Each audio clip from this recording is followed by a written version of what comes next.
حکم خدا ہے حبیب خدا پر جو انگلی اٹھائے جہنم میں جائے.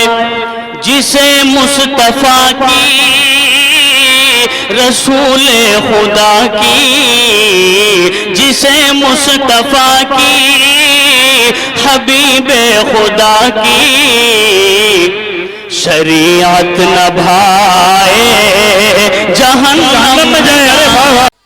السلام علیکم ورحمۃ اللہ وبرکاتہ. نحمده ونصلي على رسوله الكريم. اما بعد فاعوذ بالله من الشيطان الرجيم. بسم الله الرحمن الرحيم.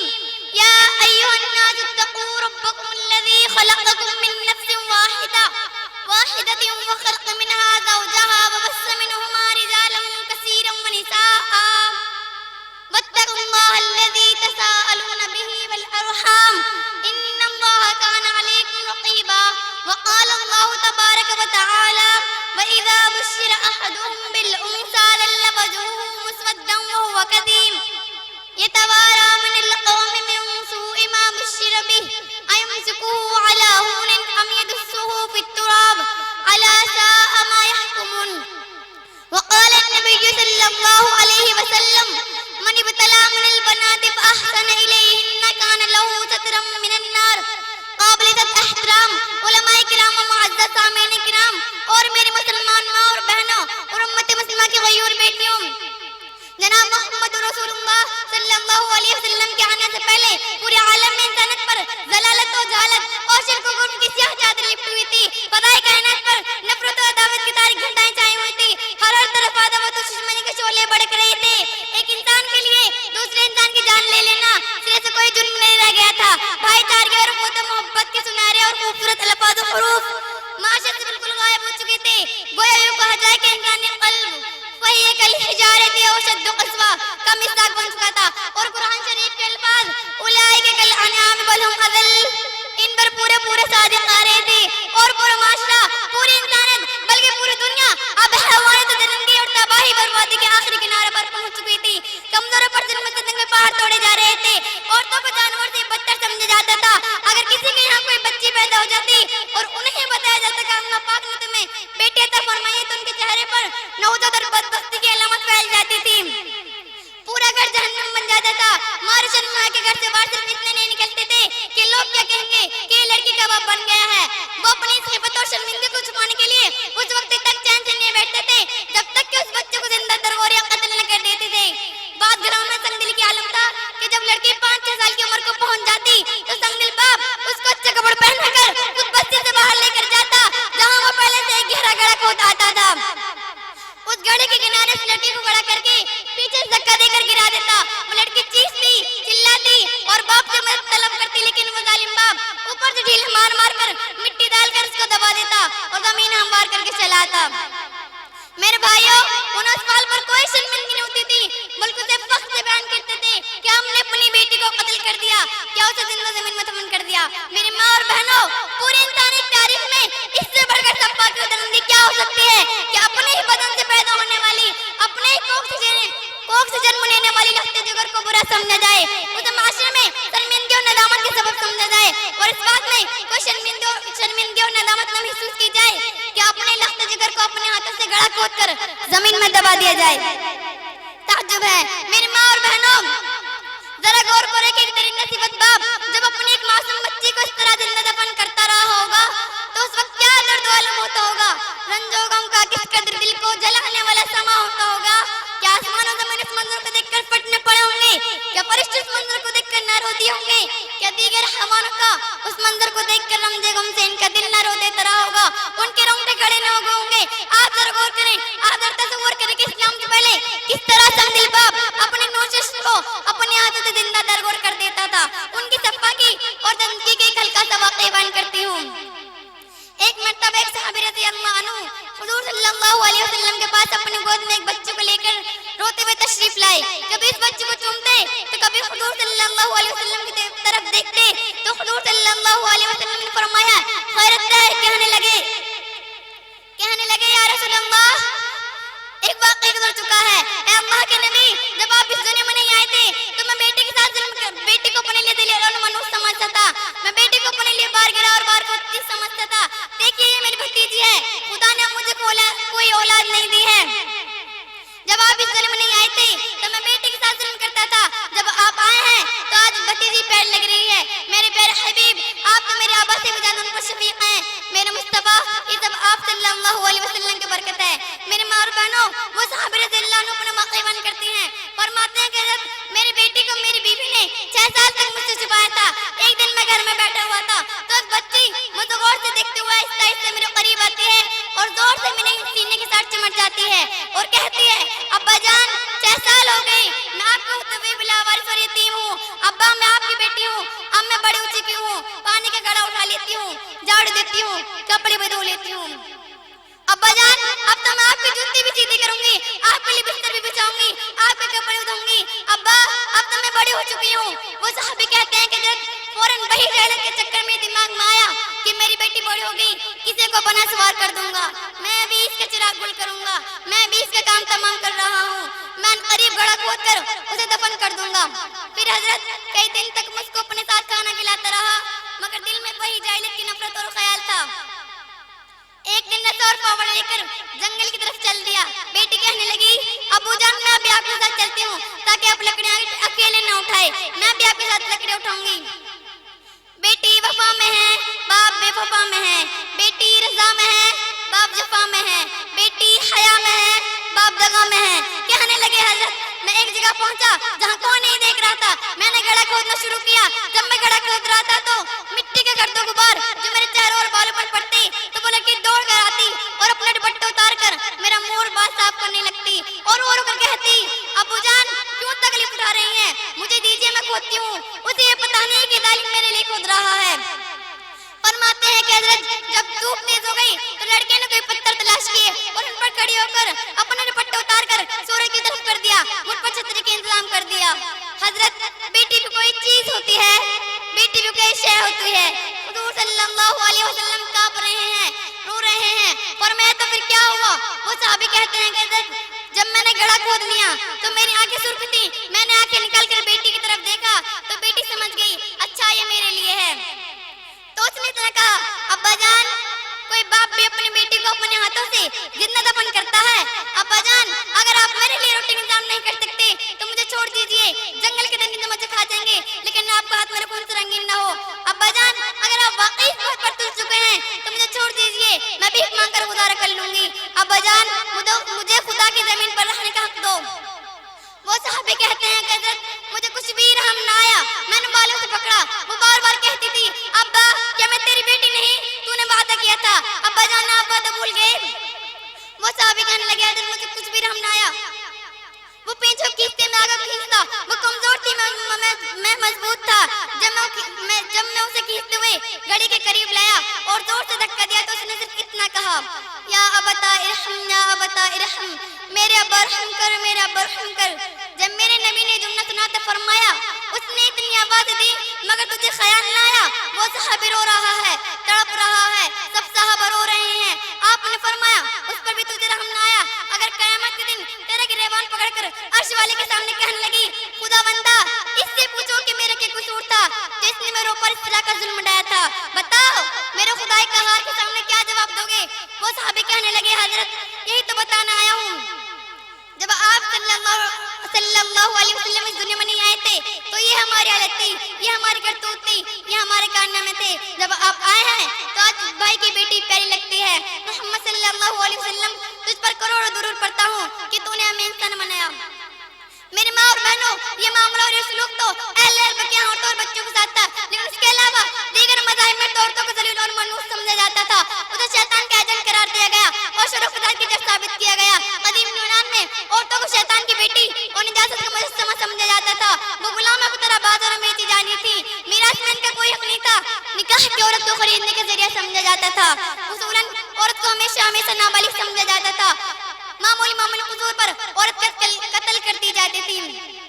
یہودیوں کے یہاں کافی عرصے تک اس بارے میں اختلاف رہا کہ عورت انسان یہ نہیں، بہت سے لوگوں کا یہ خیال تھا کہ عورت انسان نہیں بلکہ مردوں کے لیے انسان نما حیوان ہے، لہٰذا اسے اپنے بولنے سے روک دینا چاہیے، اس لیے کوئی شیطان کا ترجمہ ہے۔ اور یہودی کا بھی یہ خیال تھا کہ عورت شیطان کی سواری اور بچو ہیں جو ہر انسان کو ہر وقت ڈنک مارنے کی فکر میں رہتی ہیں۔ ہندوؤں کے یہاں عورتوں کو جداگانہ حیثیت سے تسلیم کیا جاتا تھا، اگر شوہر مر جائے تو قابل فخر عورت وہی سمجھی جاتی تھی جو شوہر کی چتا پر جل کر مر جائے۔ عیسائیوں کے یہاں عورتوں کی قدر قیمت کیا تھی، اس کا اندازہ اس بات سے لگایا جا سکتا ہے کہ سن 582 ہجری میں کلیسا کی مسجد میں فتویٰ صادر کیا گیا کہ عورتیں رخ نہیں رکھتی۔ عیسائیوں کے ابتدائی اور بنیادی نظریہ یہ ہوتا کہ عورت گناہ کی ماں اور بدی کی جڑ ہے، عورت معصیت کی تحریک کا سرچشمہ ہے، عورت جہنم کا دروازہ ہے۔ تمام انسانی مصائب کا آغاز اسی سے ہوتا کہ اس کو عورت ہونا ہی اس کے شرمناک ہونے کے لیے کافی ہے۔ اس کو اپنے اس زمان پر شرمانا چاہیے کیونکہ وہ شیطان کا سب سے بڑا ہتھیار ہے۔ اس کو ہمیشہ کفارہ ادا کرتے رہنا چاہیے کیونکہ وہ دنیا اور دنیا والوں پر لعنت اور مصیبت لاتی ہے۔ کڑائی سوسٹم جو مسیحیت کا بہت بڑا رہنما ہے، جو مسیحیت کے اولیاء کو بعد میں شمار کیا جاتا ہے، وہ کہتا تھا کہ عورت ایک پیدائشی وسوسہ، ایک ناگزیر برائی ہے، ایک مرغوب آفت و خانگی خطرہ ہے، عورت ایک دلربائی اور ایک آرستہ مصیبت ہے۔ سقراط کو تاریخی کہتے ہوئے بتاتی ہے کہ وہ کہتا ہے کہ جتنے ذلیل نکمے اور بدبخت مرد ہیں جو وہ مر جاتے ہیں تو ان کی روحوں سے ان کو پیدا کیا جاتا ہے۔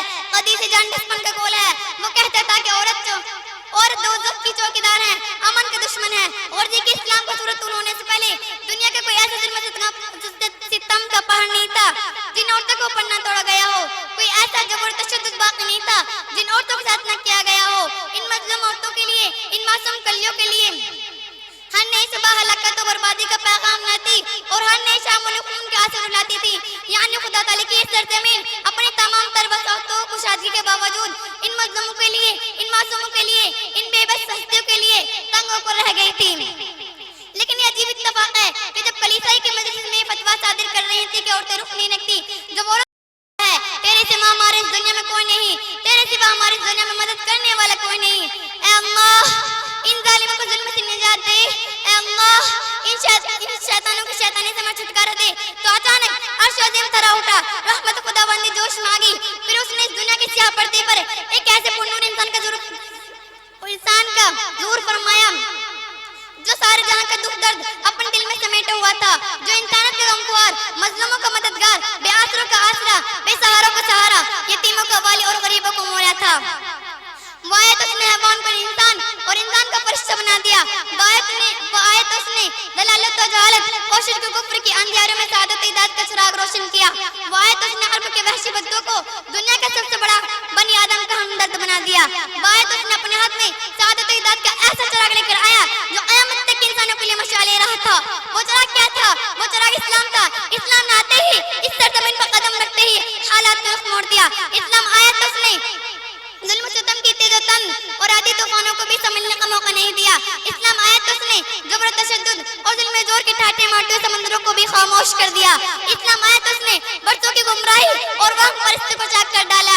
اسلام آیا تو اس نے ایک دبی ہوئی قوم کے ظاہر و باطن کا ایسا بدلا کہ اس قوم نے اٹھ کر اس دنیا کے بہت بڑے حصے کو بدل ڈالا۔ اسلام آیا تو اس نے برسوں سے پریشان حال عورتوں کو عروج دیا، مقام دیا اور وہ حقوق عطا کیے جو آج تک نہ کسی مذہب اور نہ ہی کسی حکومت عدالت نے دیا ہے اور نہ ہی قیامت تک دے سکیں گے۔ مگر پھر بھی آج تک اس مادام طبقہ جو عقل سے پیدل، ذہانت سے مفلس اور دین سے باغی ہے، جو کہتا ہے کہ عورت ہمارے معاشرے کا مظلوم ترین طبقہ ہے، عورت کے حقوق پامال ہو رہے ہیں، اس کا استحصال ہو رہا ہے، آج وہ طبقہ اسلام کی عورتوں کو حقوق و واجب قرار دیتا ہے۔ لیکن میں چیلنج کرتی ہوں اسلام پر احتراز انگلی اٹھانے والوں، اسلام کے علاوہ کوئی ایسے مذہب اور کوئی ایسی حکومت عدالت دکھاؤ کہ جس نے عورت کو وطن میں شفقت دی ہو، جس نے عورت کو جوانی میں الفت و محبت دی ہو، جس مذہب نے عورت کو بڑھاپے میں معلومات دی ہو اور اس کے مرنے کے بعد دعائے مغفرت کا حق دیا ہو۔ اسلام کے علاوہ کوئی ایسا مذہب دکھاؤ کہ جس مذہب میں ماں کے قدموں کے نیچے جنت بتائی گئی ہو، جس مذہب میں لڑکی کی تربیت جنت کی زمانہ بتائی گئی ہو۔ مجھے اسلام کے علاوہ کوئی ایسا مذہب دکھا سکتے ہیں کہ جس مذہب میں عورت کو بیٹی ہونے کی حیثیت سے مقام دیا ہو جو اسلام نے دیا ہے۔ اسلام نے کہا کہ جس کے یہاں لڑکی پیدا ہو اور وہ اس کی اچھی طرح پرورش کرے تو یہی لڑکیاں اس کے لیے کل قیامت کے دن دوزخ سے آڑ بن جائیں گی، جس کی وجہ سے جہنم کی آگ اسے چھو نہ سکیں گی۔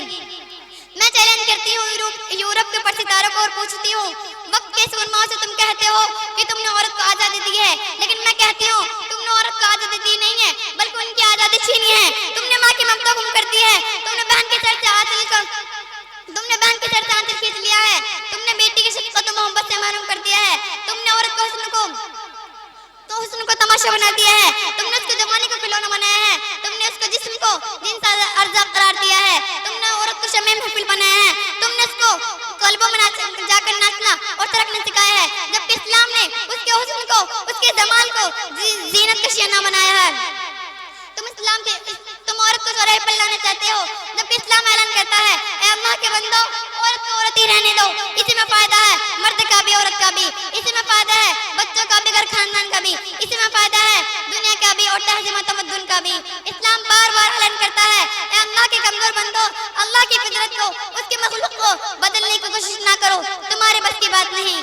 فطرت اللہ التی فطر الناس علیہا لا تبدیل لخلق اللہ، جو لوگ کوشش میں ہیں کہ عورت کو ہر اعتبار سے مرد کے برابر کر دے، وہ حقیقت میں اللہ کی فطرت کو چیلنج کر رہے ہیں، اور یہ بات ہمیشہ سے چلی آ رہی ہے کہ شخص کو بدلنے والے ہمیشہ دو چار ہوئے ہیں۔ اگر اللہ رب العزت نے عورت کو کسی اعتبار سے مرد سے کمزور بنایا ہے تو کون ہے جو قدرت کے فیصلے کو بدل دے اور عورت کو طاقتور بنا دے؟ کیا سائنس نے کوئی ایسا طریقہ دریافت کر لیا ہے کہ جس سے عورت کو ہمیشہ کے لیے حیض و نفاس سے نجات مل جائے؟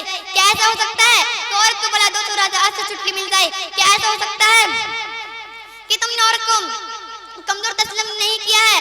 میں تو صاف کہتی ہوں جو مرد ہر پہلو سے عورت کی طرح زندگی گزارنا چاہتے ہیں وہ مرد نہیں، اسی طرح جو عورتیں ہر شعبے میں مرد کی ہمسری کرنا چاہتی ہیں وہ عورتیں نہیں۔ کیا آپ ان کو عورت کہیں گے جو عورت کے نام پر بہت بڑے الزام ہیں؟ کیا وہ عورتیں ہیں جن کے جسم مغنیاں ہیں، جن کے چہرے حیا ہیں، جن کی آواز کتنا جہاں ہے؟ کیا وہ عورتیں ہیں جنہیں اپنے بچے کی تربیت اور گھریلو فلاح کی کوئی فکر نہیں؟ کیا وہ عورتیں ہیں جو اپنی چمڑی بیچ کر دمڑی کماتی ہیں؟ حقیقت میں یہ عورتیں نہیں بلکہ شرم و حیا کے جنازے ہیں، یہ عورتیں نہیں بلکہ تہذیب کے چہرے پر بدنما نشان ہیں، یہ عورتیں نہیں بلکہ روح سے خالی لاشیں ہیں۔ اسی طرح جو مرد عورتوں کو بے حیا پر اکساتے ہیں وہ حقیقت میں انسان نہیں، وہ وحشی اور شہوت پرست درندے ہیں۔ انسان نہیں، انسانیت کے ماتھے کا بدنما داغ ہے، انسان نہیں، انسانیت کے سوداگر ہیں، انسان نہیں، کینسر کے سڑے ہوئے پھوڑے ہیں، انسان نہیں، بشکل انسان حیوان ہے، انسان نہیں، سوسائٹی کا فضلہ ہے، انسان نہیں، بے حیا کے پیکر ہیں، وہ انسان نہیں جو عورتوں کو پیٹ میں حمل اٹھائے دفتروں اور فیکٹریوں میں ماری پھرنے پر مجبور کرتے ہیں، اس وقت سکون محسن نہیں جو حمل کی حالت میں عورت کو میسر آنا ضروری ہے۔ اس سے صرف عورت پر ظلم نہیں ہوتا بلکہ بچے پر بھی ظلم ہوتا ہے۔ پیدائش کے بعد بچے کو ماں کی آغوش کی تلاش ہوتی ہے، وہ ماں کی ممتا کے پیاسا ہوتا ہے، وہ محبت اور پیار کا محتاج ہوتا ہے، وہ ماں کی محبت بھری آواز سننا چاہتا ہے، اس کے مادران محبت اور پرورش کے ساتھ کی تربیت کی ضرورت ہوتی ہے، مگر ماں کی مصروفیات بچے کی ساری آرزوؤں کو خون کر دیتی ہیں۔ میں مانتی ہوں کہ ان بچوں کے لیے بہترین دودھ اور غذاؤں کا انتظام کر دیا جاتا ہے، مگر آج کے اس روشن دور میں بھی ڈاکٹر اور سائنسداں اس بات کو تسلیم کرنے کے لیے تیار ہیں کہ یہ غذائیں ماں کے دودھ کا متبادل بن سکتی ہیں۔ میں اقرار کرتی ہوں کہ ان بچوں کے لیے بہترین نرسنگ ہوم تعمیر کیے ہوئے ہوں، مگر کیا وہاں انہیں ماں کا پیار میسر آ سکتا ہے؟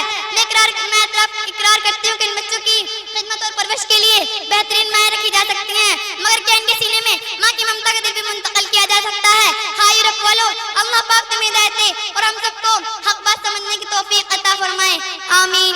وآخر دعوانا ان الحمد للہ رب العالمین۔ السلام